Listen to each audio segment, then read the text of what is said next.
being an artist was about creating something for yourself, but then shaping it to have meaning for other people. Oh, I like That's that. the difference between being a, as for a writer, it's the difference between being someone who journals, that's for yourself. But when you create and massage that work to have meaning for people in the world, then you're a writer. And I think it's the same thing with photography. Are you a technician? Technical expertise is Mhm. wonderful, but are you creating work that's solely for you? Is it your hobby? Or are you creating work that also has meaning for others? Are you adding your creative imagination and your take on something to have meaning out in the world?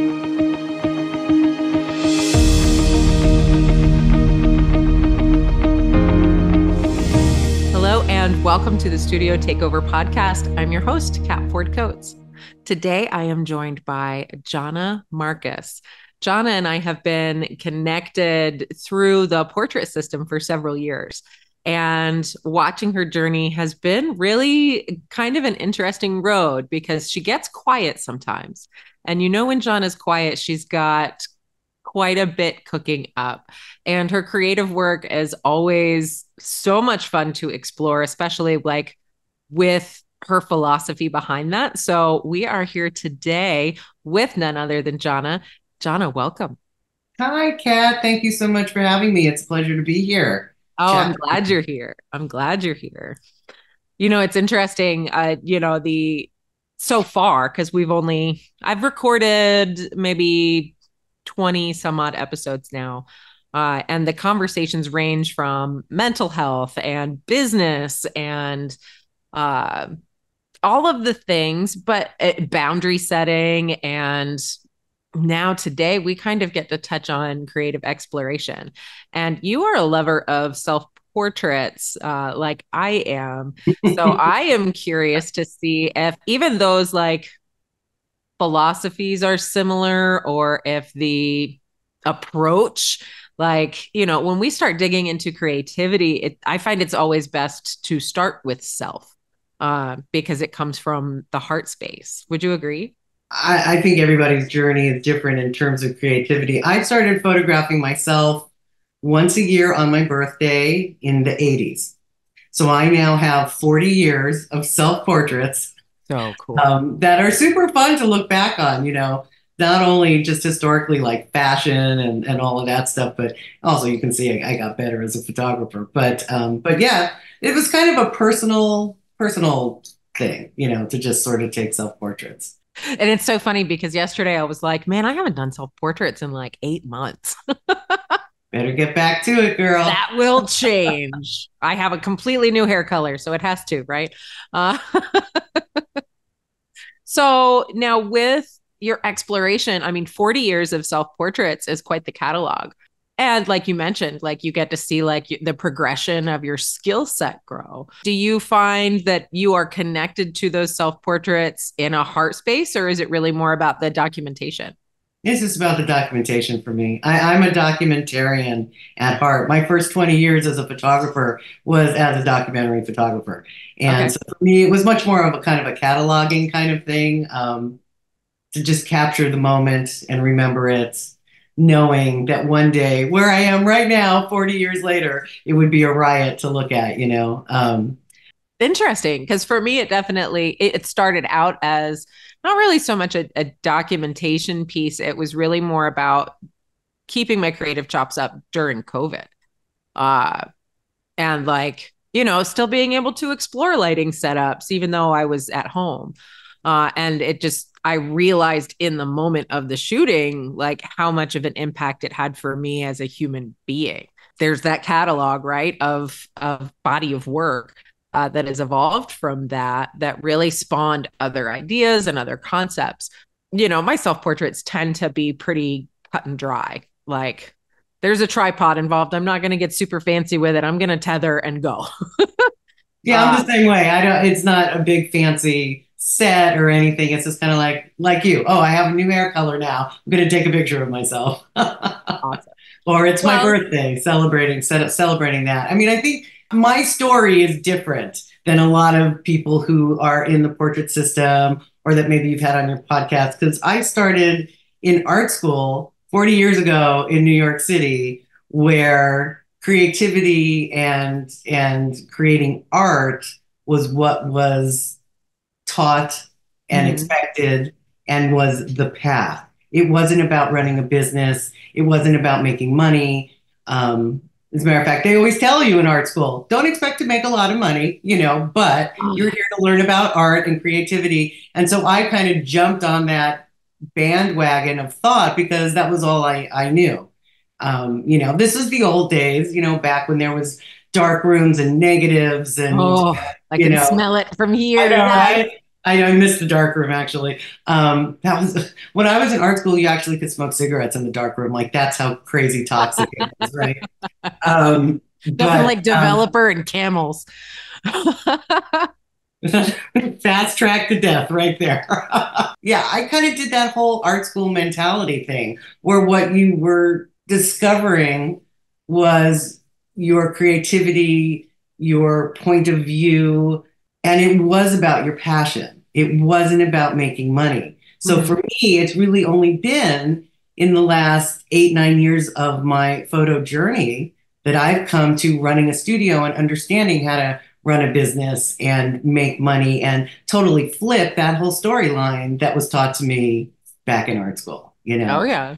Yeah. Well, and it's such a cancerous assumption too, that creatives, and I think it really kind of did start coming up probably in the 60s and 70s where creatives it was no longer a luxury piece to have or experience an artist at work, right? It was, you know, you could get a Pentax K1000, right? And like get it developed and it wasn't a thing.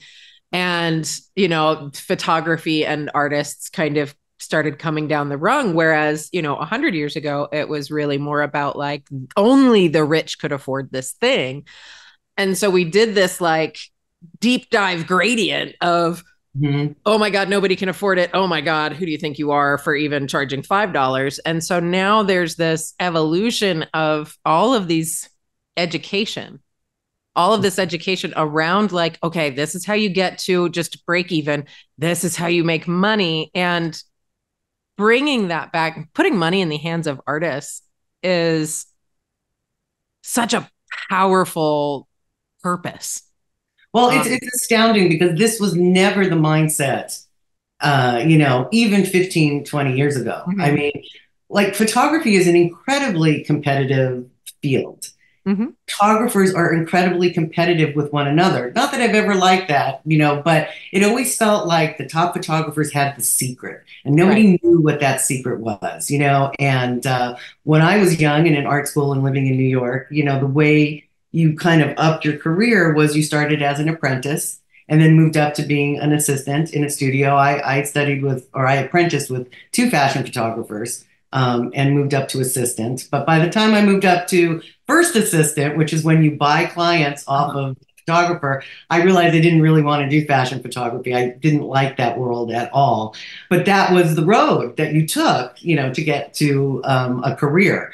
And there was never any talk about business unless the photographer you worked for was kind enough to share with you, sort of what they were doing. But it so was just not the mindset, it was it was that world is all about getting published and getting exhibited. That's what that world is about. And so Sure.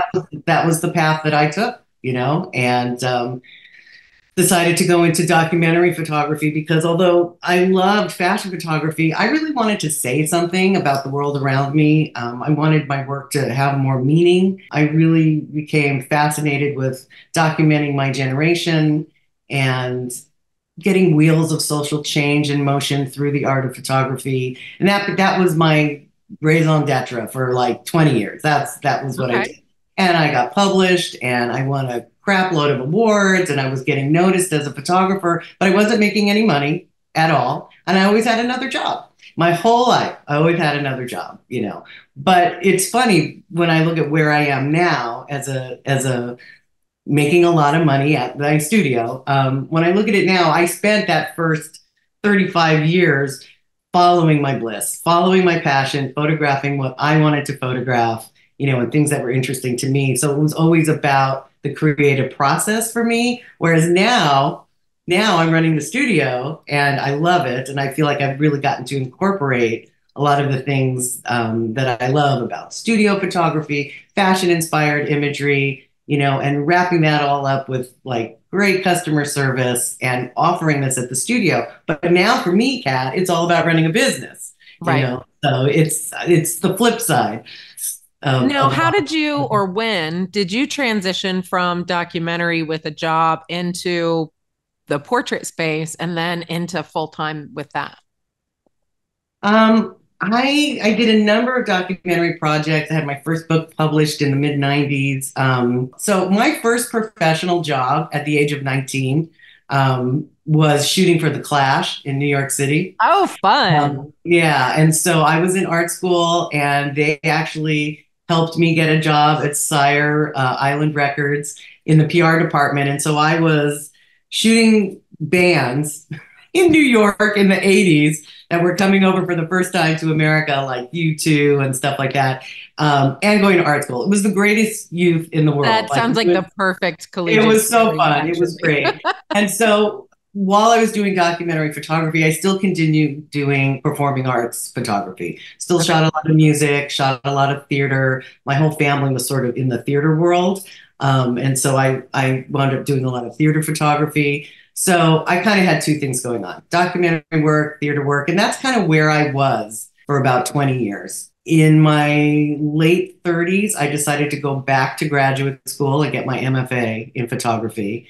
And that was a real amazing turning point for me because as artists, we rarely have time, the luxury to Mhm. create personal work because we're running studios, we're running businesses, we're raising families, everyone's doing stuff. And to actually have 3 years to create personal work was astounding. I had no idea what I was going to do. I was totally lost, Right. but it turned out to be a hugely significant time in my life where I decided I needed to learn studio photography because I had been a street photographer Hmm. for 20 years, shooting outside.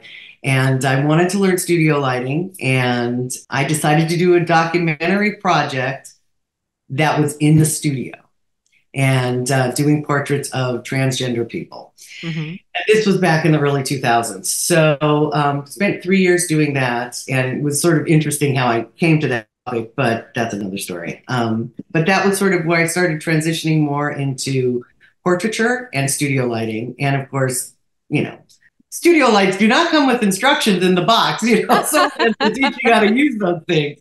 And so I was horrible in the beginning, absolutely horrible. But you learn and you grow and you continue to shoot and you get better. You learn as you go. Yeah, And no, it's all about the practice and just understanding how the light falls. And that's not something that you get right away.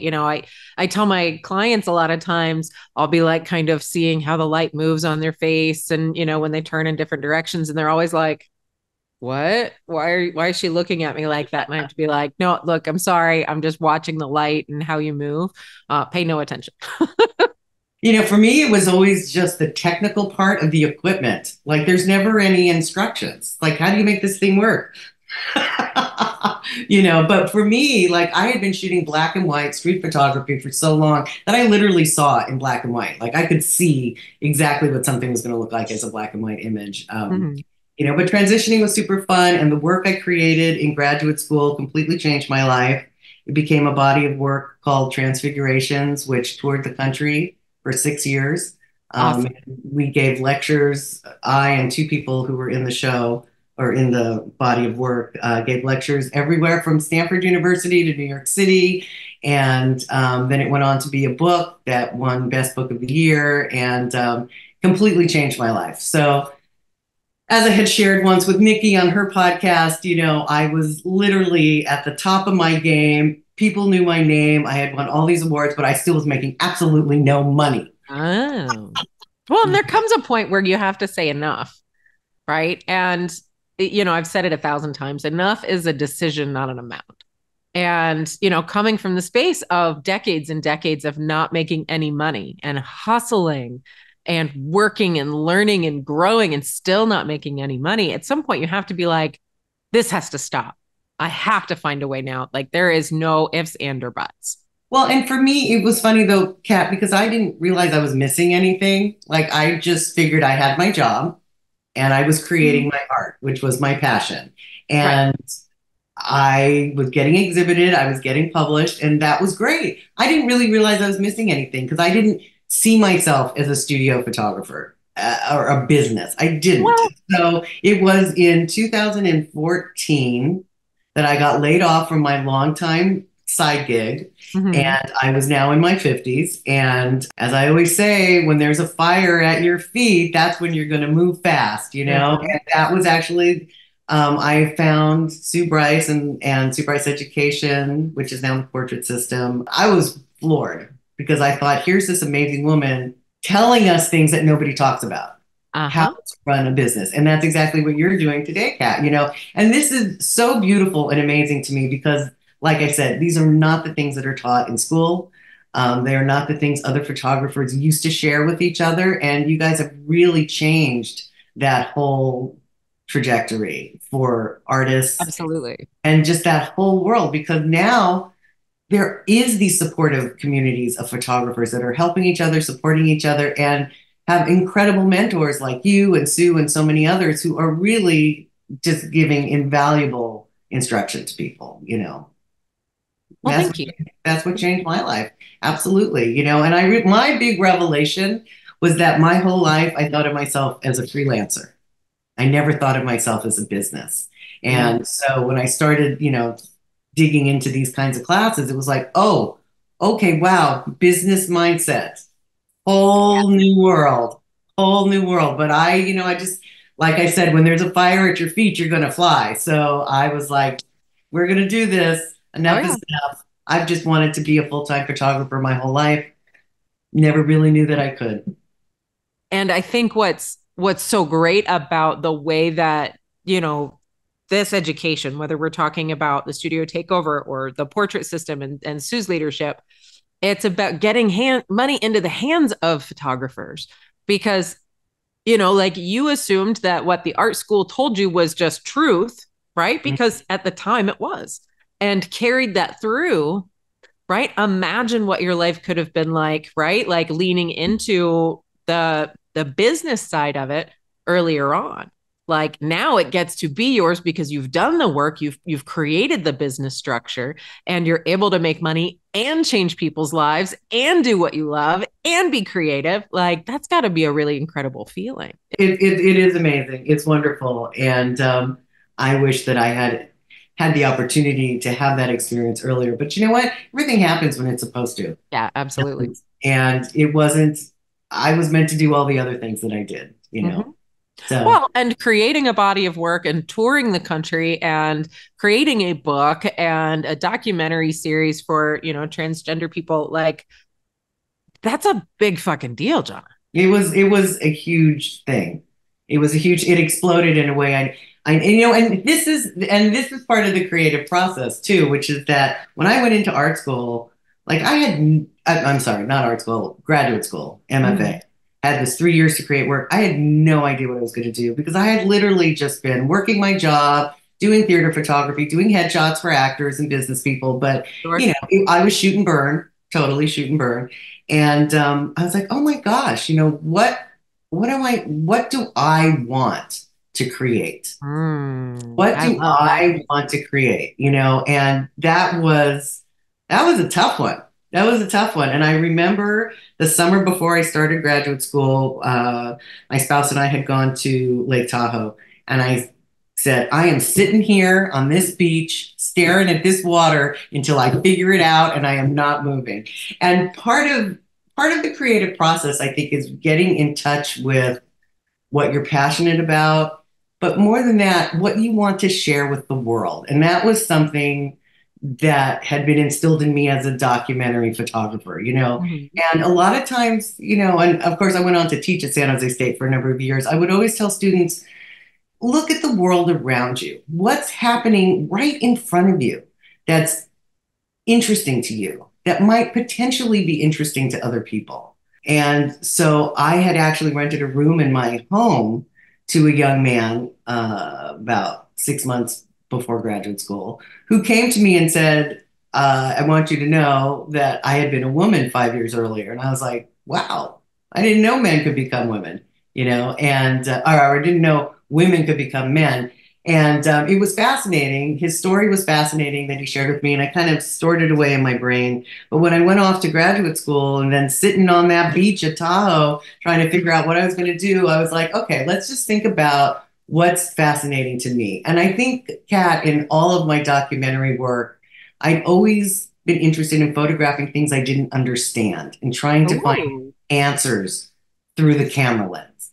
And so as I sat on this beach at Tahoe, I thought about this young man's story that he had shared with me. And I thought, this is fascinating because this is kind of a secret world that people, and again, this was 20 years ago. right. This is a secret world that people don't know about.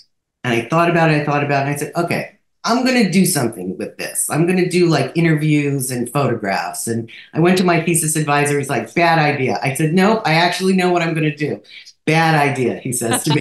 And that's what grad school is full of. It's full of people giving you critiques that you either do or don't take. But that was where I created that. And I think it's just so important. My father was a famous writer, and he always used to say to me that being an artist was about creating something for yourself, but then shaping it to have meaning for other people. Oh, I like That's that. the difference between being a, as for a writer, it's the difference between being someone who journals, that's for yourself. But when you create and massage that work to have meaning for people in the world, then you're a writer. And I think it's the same thing with photography. Are you a technician? Technical expertise is wonderful, but are you creating work that's solely for you? Is it your hobby? Or are you creating work that also has meaning for others? Are you adding your creative imagination and your take on something to have meaning out in the world? Well, is your And perspective valuable to the world around you? Yeah, no, absolutely. And I like the journey too. Now with the documentary, right? And like that obviously unfolded into something really, it sounds pretty special. Uh and then into the portrait space, right? Like learning how to use studio lighting. I'm looking around the room like, oh yeah, where are my lights? but yes, that was when I really started really focusing in on getting into studio work and studio portraiture. And You said that was in '08, is that right? It was between 2004 and 2010, and then in 2012 the book version came out. And now, how has that unfolded since then? Right now, that was 2014. The book came out. Then, what does that 2012. look like? 2012. So, 12 years later, what has that become? Well, it's done. Well, see, and this is the interesting thing about being an artist is you get to a point where you're done with something and then you're Mhm. ready to move on. This is what's happened for me. So I sort of became some walking authority on the transgender community, which, every book that I've done or every documentary project I've done, suddenly you become the spokesperson for that topic or that community. And I always am just like, I'm just a photographer, and I'm just sharing my vision out in the world. People are always going to have another assumption about what it means or this or that or the other thing. And so as an artist, you just get tired. It's like, okay, I'm kind of done with this. I'm ready to move on to something else. So when I was done with the transgender work, I mean, 10 years of my life was a really long time to be touring and doing books and this, that, and the other thing. I actually just donated the whole 55-piece exhibit to the LGBT Historical Society in San Francisco, Oh, which felt so good to kind of have your work sitting someplace where it will always be viewed long after I am gone. That was a really and moving thing for me to do because it wound up being a very life-changing experience for all of the participants, and the transgender community really rallied behind the work, and that was used as a textbook in several gender studies classes at different universities. So it was a big deal. But when it was done for me, it was done. And then I was just ready to move on. And I had done, this work in black and white on film on a Mamiya 6x7 camera in the Awesome. studio. And I was like, I just want to create big, colorful pictures now. That was my thing after doing all that black and white work. And so yeah, so kind of moving into the arena of actually running a business and learning how to do that, and kind of taking everything that I had learned previous to that. I actually started running a 50 over 50 campaign, was the first campaign I did when I opened my studio. And it actually really fell in line with what I've always done in my own work, which is Mm-hmm. give a voice to people who don't have a voice of Do their a own. marching band. And being a woman over 50 myself and having gone through a huge career change, I really resonated with women over 50. And, when I was doing the transgender work, there was one particular exhibit where a woman who I had photographed walked into the exhibit and saw her own photograph, 30 by 40, and started to cry. Absolutely started to cry. And I went up to her and I was like, "Oh my gosh, are you okay? Why are you crying?" And she said, "You captured the woman that I always wanted to be seen as, but didn't think the world saw." And then I started to cry. I'm going to cry just thinking about it. And it was this beautiful moment where, like, as photographers, we know photography is powerful. But in that moment, I really realized how personally powerful photography is, which goes back to your whole thing about self portraits, right? And Mhm. so when that moment really stayed with me, and doing the 50 over 50 project as my first campaign in my new studio, um, it was that same experience for me where I realized that, women in their 40s and 50s are really starting to become at a prime in their life. They've lived, they've learned, they're wise, but as we get older, we're confronted with this idea in our culture about being young, and Right. that being young is only what makes us valuable. And so it may have been one of those self portraits I did that year for my birthday. I thought, you know what? I want to give this gift to women over 40 and 50 to just fall in love with themselves again and realize that those gray hairs and those lines they've earned. They're beautiful. Let's get back to that and change some of these concepts about women in the second act of their life. I think there's some of that that is happening. When you think Absolutely. about the even having Martha Stewart on the cover of Sports Illustrated, right? Like I was Yeah. like, yes, get it, Martha. And there was still all of this backlash in the photo community about, you know, whether it was retouching or I can't believe she's wearing that or insert thing here.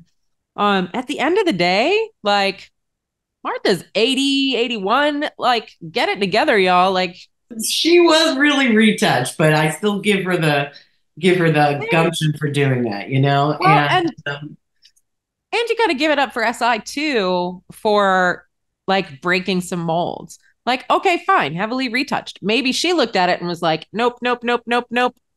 Right? Like you don't know how that went down. exactly, exactly. However, anybody desires to be seen is completely up to them.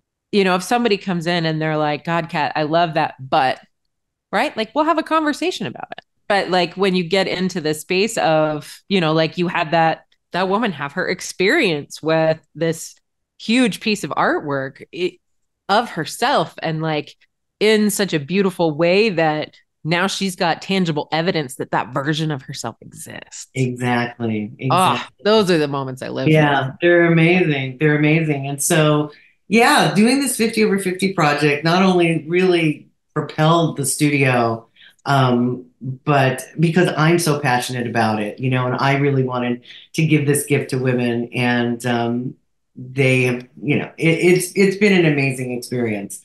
Uh, yeah, it's been an amazing experience. Women, cry. There's so much psychology involved in doing this kind of Oh, work. so much. I mean, I think I should now call myself like a psychologist photographer. I should have a new degree or something, because the truth is there's how we see ourselves, how the world sees us and how we want to be seen. And those are three really different things that collide when these women come to the studio. And some women walk right over the threshold of the studio door and burst into tears. You Right. know, I don't know what I'm doing here, you know. And so it's like, all right, let's revisit why you're here. You know, let's talk through everything we already did in our consultation. And sometimes we have to do that, you know. But in the end of the day, they've had an incredible experience and they're so grateful and they're so happy. And, you know, my first year running Facebook ads for my 50 over 50 campaign, never Mhm. had to run them again. Like it just became referral. It's been crazy. Now, do you work with clients that are under 50 or are you strictly 50 plus? Well, no, I still do headshots. I still shoot a lot of actors and businessmen. You know, and shooting so many women, it's great to have male energy in the studio. I love that. But no, I still shoot other jobs on the side. But I think the real bread and butter the last 3, 4 years for me has been the 50 over 50 campaign. Last year, I actually lowered it to 40 over 40 because I had Mhm. all these women emailing me saying, I'm going to be 50 really soon. Can I be part of it? And I was like, let's just lower the age. And for me, it meant I got to shoot less. It means I got to shoot. I raised my prices and I shot less. Right. That was nice. That's a beautiful place to be. Well, and knowing like you can pick and choose too. I always say like with campaigns, whether it's a 40 over 40 or come as you are, or, insert theme here, right? It's not meant to be forever. It's meant for you to build a network of the demographic you want to photograph, Mm-hmm. right? And nurture those relationships and get the referral process in place and build the relationships to be abundant with those demographics, so that when you do decide to turn that lever on again, right, then you've got a cheering selection and half of them are signing up again. You know what I mean? It is amazing. I mean, when you get one client who's the right client, who's had an amazing experience, then she refers all her friends. You Yes, know? you become kind of a bit of a status piece for your community. Because then, when they run into somebody else, like, oh, have you been photographed by Jana yet? And they're like, who? You don't know Jana. Let me introduce you, right? Because then they become the hero of the referral. Yeah, Uh, absolutely. Absolutely. Yeah, it's been amazing. It's been great. It's been a lot of fun. And now I've had, you know, and I have a big party for all of them at the end of the year. We have an exhibit and a cocktail party, and all their husbands are like, well, when are you going to photograph men over 50? And I was like, I wonder if men over 50 would spend as much money as women over 50. oh, here's the thing about men. And, it's so funny. Like over the holidays, I made some comment to my mom. I was like, men. But when it comes to men and spending habits, what I have learned, and gentlemen, you can correct me if I'm wrong in the comments. But men and spending habits, once a man has decided that they want something, there is no second guessing. There is no, I need to talk to my wife. There is no anything. They are immediately empowered to go and get the thing that they want. Now, Yeah. does that mean that they aren't going to look for a better deal or, depending on what their buying motivators are, right? But at the end of the day, once a man has decided that he wants something, he goes and he gets it because his job is, to go out and hunt and bring home food. And so that requires decisiveness. Whereas a lot of women run into the like, I have to talk to my spouse or I can't spend that kind of money on myself. Uh, and it just, anytime a man asks you, when can I do this? You can be like, here is my card reader. So if you have what he wants and you've put a price on it, then why not let him spend it? So I'm contemplating maybe doing a 40 men over 40 thing. We'll see. Yeah, I don't know that I would run that simultaneously with a 40 over 40 with women, but it might just be that the 40 over 40 is open to everyone. Yeah. That always makes me happy. Well, Donna, what's next for you? Like you're contemplating different campaigns to run. Like, what is the legacy you want for your studio to have? You know, I'm an old lady at this point. I'm 60 now, and I'm really running the studio to continue to do what I love and stash away some money for retirement. But, you know, it's funny when people ask me, well, what does retirement look like for me? It's like, well, I'll always be photographing because that's what I love. Sure. That's who I am. That's my passion. But to be working at this intense level, I only really want to be working at this intense craziness for another couple of years, and then be able to scale back slower. So I'm just kind of ready actually to move on to some other stuff. I'm actually going to do a true crime podcast this coming Ooh. year. I wrote a book that came out during the pandemic about how I solved two cold cases in my family history, and it's become a big to do. Oh my And gosh. before the writer's strike, somebody wanted me on their TV show, but then the writer's strike kind of killed everything. So I decided a producer came to me and we decided to do a true crime podcast about how we solve these two cold Yeah. cases. And yeah, it's very fun. It's about the mob in the 30s in New York City. So I'm going to be doing a podcast in 2024, which I'm very excited about. Just another step in the creative journey, just moving on to something a little more fun for me, a little Yeah. different while I continue to do the studio. And yeah. Well, I've Okay. always said, nobody can take a camera out of my hand.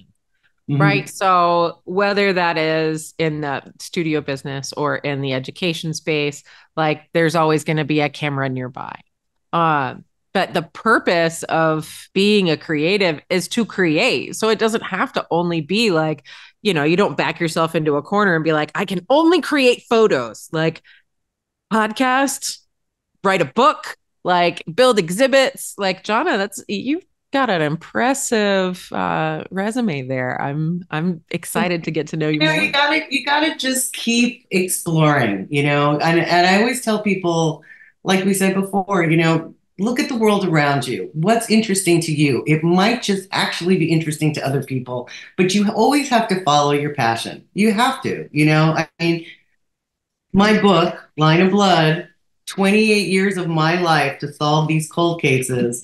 And it was just a huge passion of mine that turned into something huge that was of interest to a lot of people. I That's didn't know it incredible. when I started it. I didn't know transfigurations was going to be a big thing. A lot of times when we're artists, we're creating in a vacuum. We're Mhm. creating because it's in our brain and we want to get it out and we feel passionate about it. And we don't know until we release it into the world what effect it's going to actually have. And there's magic in that. Because if you've been passionate about it, that passion is going to flow into how other people receive it.